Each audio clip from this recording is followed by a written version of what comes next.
Hello বন্ধুরা, welcome to my YouTube channel irregular dreamer. তোমরা সবাই কেমন আছো? আই হোপ সবাই ভালোই আছো। বেশ অনেক দিন পরে আমি চলে আসলাম তোমাদের সামনে ভিডিও নিয়ে। বেশ কয়েক মাস ধরেই ভিডিও হচ্ছিল না, তার কারণ ট্রাভেলও সেভাবে হচ্ছিল না কিছু কারণবশত। এবার থেকে চ্যানেলে শুধু আমাকে একা না, আমার সাথে আরও একজনকে তোমরা দেখতে পারবে। অ্যাকচুয়ালি আমি এখন আর সিঙ্গেল নেই, আমি ম্যারিড। আর এই ভিডিওতে আমার সাথে আমার ওয়াইফও আছে, তো তার সাথেও এই ভিডিওতে তোমাদেরকে ইন্ট্রোডিউস করিয়ে দিব। হ্যালো গাইস, আমি আমার পরিচয় নিজে দিচ্ছি। আমি অনন্যা। এর সাথে আমার 1.5 মাস আগে বিয়ে হলো। সেও বাইক ভালোবাসে, তো বাইক নিয়েই এসেছি। আর যেরকমটা প্ল্যান ছিল আমাদের, হ্যাঁ যেরকমটা প্ল্যান ছিল সেভাবেই করেছি, কিন্তু ওয়েদার কিছু খারাপ হওয়ার জন্য আমাদের 3 বার এই প্ল্যান ক্যান্সেল হয়েছে। অ্যাকচুয়ালি মারাত্মক মানে কন্টিনিউয়াসলি বৃষ্টি হচ্ছে নর্থ বেঙ্গলে, সেই জন্য তো এখনো বৃষ্টি হচ্ছে। বাট আজকে সানি ওয়েদার, দেখো জাস্ট ওয়েদারটা পুরো একদম। কালকেও বৃষ্টি ছিল, আমরা বৃষ্টির মধ্যেই এসেছি। আমরা এখন আছি মাঙ্গানে, যেটা নর্থ সিকিমের ডিস্ট্রিক্ট। তো আমরা এখান থেকেই এখন জার্নিটা স্টার্ট করবো। দিনহাটা টু মাঙ্গানের ভিডিও সেভাবে আমরা করিনি, জাস্ট ছোটো ছোটো কয়েকটা ক্লিপ নিয়েছি। সেই ক্লিপগুলো তোমরা দেখে নাও। ততক্ষণে আমি বাইকটা প্যাক করতে থাকি, আর প্যাক করে আমরা জাস্ট এখন থেকে বেরিয়ে যাবো, সেখান থেকে ভিডিও দেখো। ভিডিওর সাথে থাকো, দেখতে পারবে নতুন নতুন অনেক কিছু। আর আমাদের চলো ভিডিওটা দেখতে থাকো, এনজয় করতে থাকো ভিডিওটা।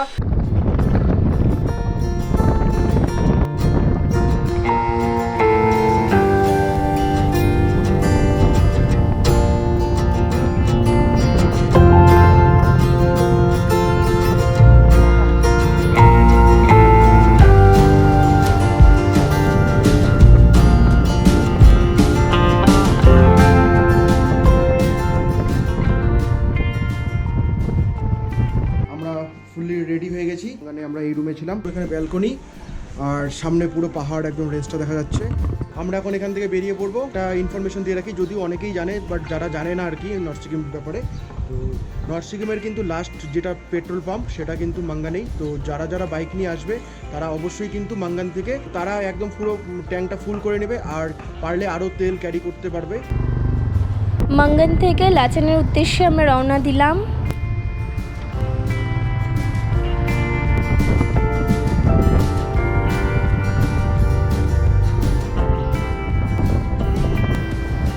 খুব সুন্দর একটা ঝর্ণা দেখলাম, সেখানে দুজনে দাঁড়ালাম। ফার্স্ট টাইম ভিউ ছিল, তো খুব ভালো লাগলো। খুব সুন্দর একটা টানেলের ভেতর দিয়ে যাচ্ছিলাম, বেশ অন্ধকার অন্ধকার ব্যাপারটা। আমার লাইফে ফার্স্ট টাইম ভিউ আমার দেখা ওর সাথে। তারপর এই জায়গাটায় কিছুক্ষণ দাঁড়ালাম, দুজনে গল্প, তারপর বেরোনো। অনেকটা সময় এভাবে হালকা হালকা করে সময় কাটাতে কাটাতে ওয়েট করতে করতে গেলাম। বেশ ঠান্ডাও ছিল, আমার যেহেতু প্রথম অভিজ্ঞতা, সেখান থেকে ঠান্ডা আরও বেশি লাগছে।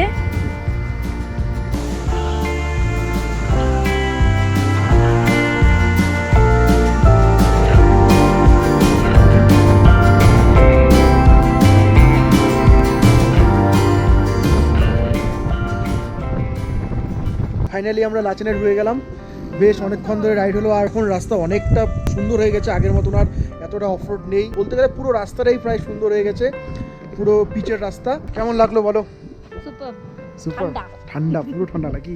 আর আমরা এখন আছি এই যে এই হোটেলটাতে ঢুকবো। লাচেন থেকে একটু উপরে এটা। অ্যাকচুয়ালি লাচেনে থাকলাম না, তার কারণটা হচ্ছে লাচেনে প্রচুর হোটেল, একটু ক্রাউড বেশি। মানে আমার চ্যানেলে দেখতেই পারো যে আমি ক্রাউড যেই সব জায়গাতে বেশি, সেই সব জায়গাতে বেশি একটা প্রেফার করি না। সেই জন্য একদম সিঙ্গেলভাবে এখানে, মানে দেখো জাস্ট এটা এখানে শেষ, এরপরে আর কোনো হোটেল নেই এখানে। তো এখানে এই জন্য স্টে করলাম।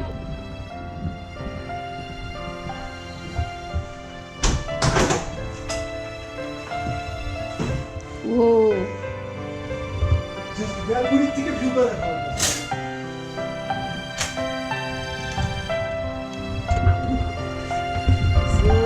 জাস্ট ভিউগুলো দেখো। হোটেল একদম রুম থেকেই, এই যে বেড, আর রুমটাও খুব সুন্দর, আমাদের পছন্দ হয়ে গেল, সেই জন্য এখানেই স্টে করে গেলাম। এটা হচ্ছে ব্যালকনির থেকে জাস্ট ভিউটা দেখো পুরো চারদিকে একদম। আর এই যে এটা হচ্ছে লাচেন, পুরো লাচেন থেকে একটু উপরে জাস্ট স্লাইড।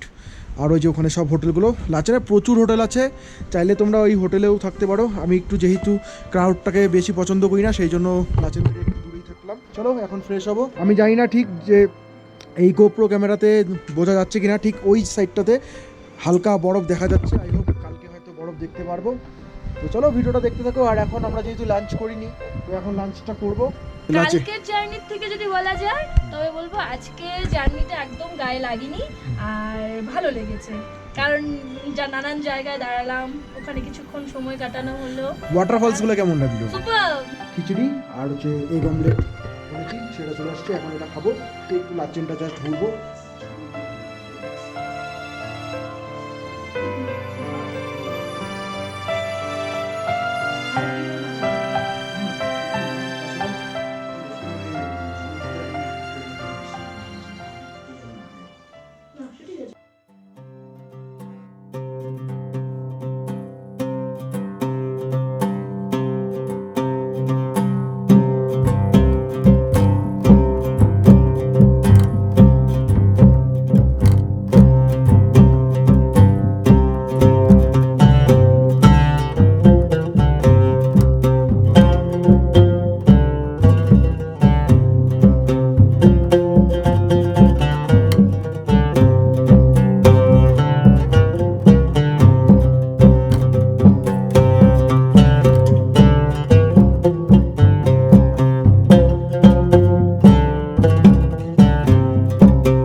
আমরা হাঁটাহাঁটি করলাম, এটা ভালো লাগলো।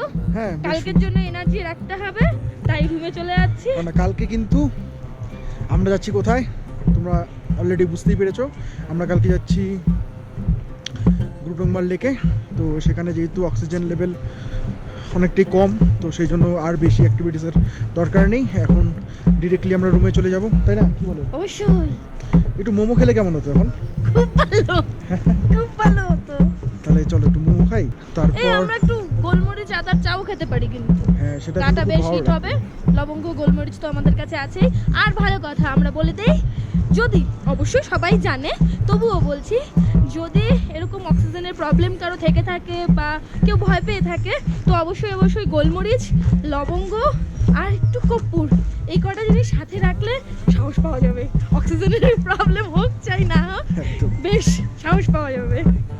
মোমো এই দেখো হবে হচ্ছে।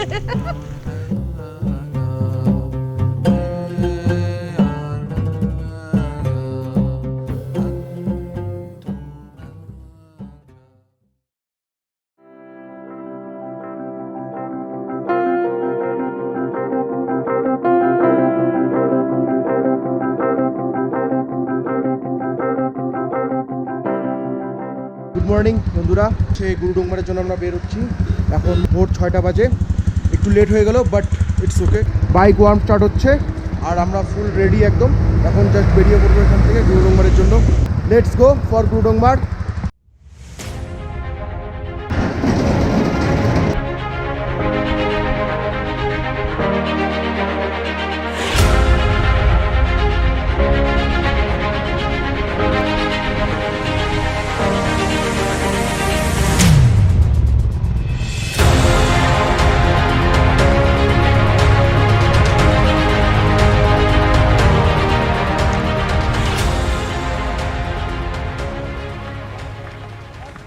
ফাইনালি আমরা গুরুডংমার লেকে চলে আসছি।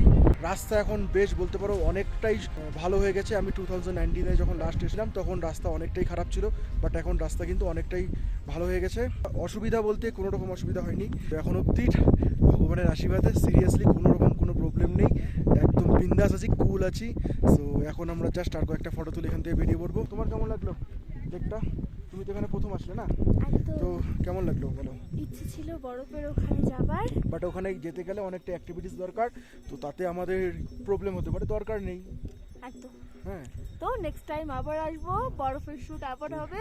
কয়েকটা ভিউ এনজয় করো গুরুডংমার লেকে।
Good morning from Lachung.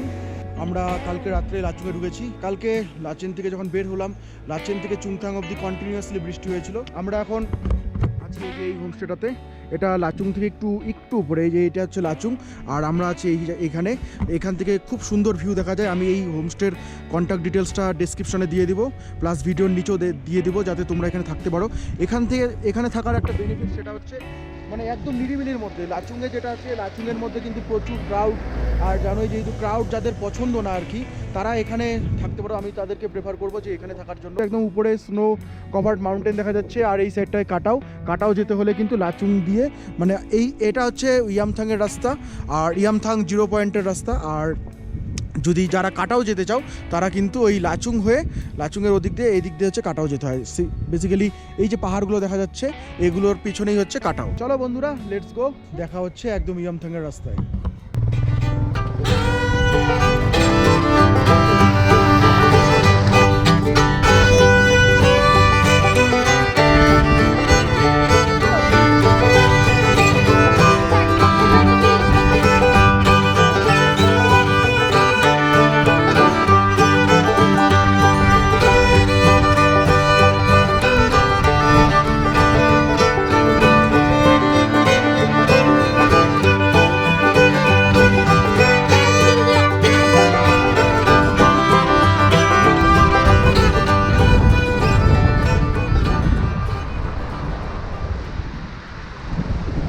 Bike এখানে পার্ক করে আমরা এখন ইয়ামথাং ভ্যালিটার যে নদীটা, সেখানে যাচ্ছি। আর জাস্ট দেখো এই যেখানে বাইক রাখা, আর এই যখন নিচে নেমে নদীটা এখানে যাচ্ছি।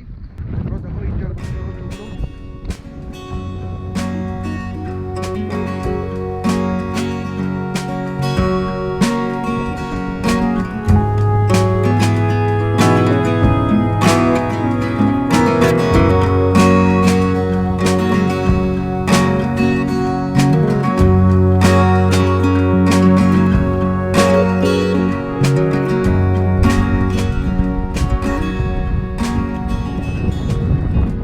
অনেকক্ষণ টাইম এখানে স্পেন্ড করলাম, বেশ সুন্দর সুন্দর ফটো ভিডিও সব ক্লিক করলাম। আর এখন আমরা বের হবো। ইচ্ছে করছে না, বাট সিরিয়াসলি যেতে ইচ্ছে করছে না, কিন্তু যেতে তো হবেই। ওখানে যে হোটেলটা দেখে আসলাম ইয়ামথাংয়ে, নেক্সট টাইম ওখানে এসে থাকার ইচ্ছে আছে। আর এই জায়গাটাকে আরো ভীষণভাবে ভালোভাবে দেখার ইচ্ছে আছে, টাইম কাটানোর ইচ্ছে আছে। একটা ইনফরমেশন দিয়ে রাখি তোমাদেরকে, সেটা হচ্ছে লাচুং ছাড়াও কিন্তু ইয়ামথাং ভ্যালিতেও কিন্তু স্টে করা যায়। ঠিক ইয়ামথাং ভ্যালিটার অপোজিট সাইডেই একটা নতুন রিসর্ট হয়েছে, রিসর্ট বা হোমস্টে বলতে পারো, খুব সুন্দর। আমি গিয়ে দেখে আসলাম, সেখানকার নাম্বারও নিয়ে আসলাম। তোমরা যদি গিয়ে থাকতে চাও, তাহলে একবার কমেন্টস করে জানিয়ে দিও, আমি তোমাদেরকে নাম্বারটা দিয়ে দিব। আর ওখানকার ট্যারিফ হচ্ছে 1200 টাকা করে per head, food and lodge. ওখানে থেকেও কিন্তু তোমরা ইয়ামথাং ভ্যালির মজাটা নিতে পারবে।